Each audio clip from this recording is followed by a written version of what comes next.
নমস্কার। আগেও আমি আপনাদের কাছে বলেছিলাম তিলক তত্ত্ব।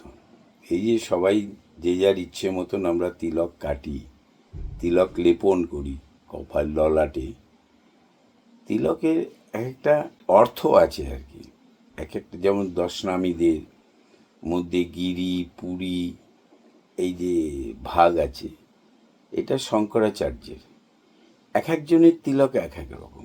যেমন আমাদের রামানুজপন্থী, এদের তিলক একরকম। এই তিলক তত্ত্ব নিয়ে আমার একটা পড়াশোনা করেছিলাম আর কি, সেটা আমার শখে আর কি। আমি যেহেতু মন থেকে স্পিরিচুয়াল, পুজো আচ্ছায় সেসব নয়, আমি মানসিকভাবে স্পিরিচুয়াল। আমি বিশ্বাস করি ভাইব্রেশনে, ফ্রিকোয়েন্সির বিশ্বাসী, পূর্বজন্মেরও বিশ্বাসী।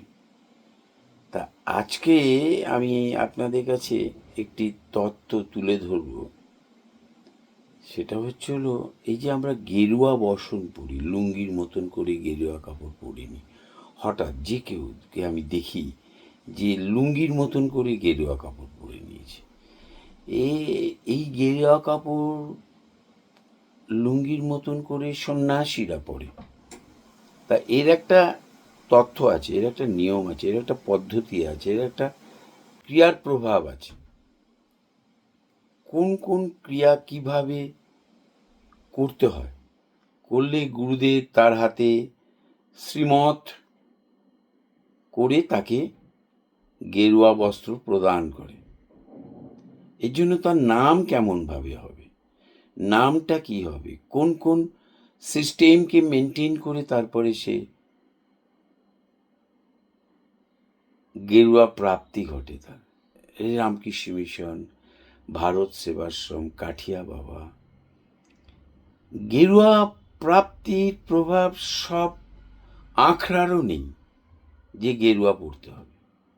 গেরুয়া পড়তে গেলে যে প্রভাব মেনটেন করতে হয়, যে সিস্টেম মেনটেন করতে হয়, সেটা তো করতে হয়। বেশিরভাগ আখড়া হচ্ছিল ব্রহ্মচারী। এটা কিভাবে হচ্ছে, এটা টোটাল প্রভাবটা নিয়ে আমার অনেক দিনের বলার ইচ্ছে ছিল, বলবো, আপনারা শুনবেন। আমি এটাই আশা রাখবো, আর কিছুই না, খালি শুনতে বলছি।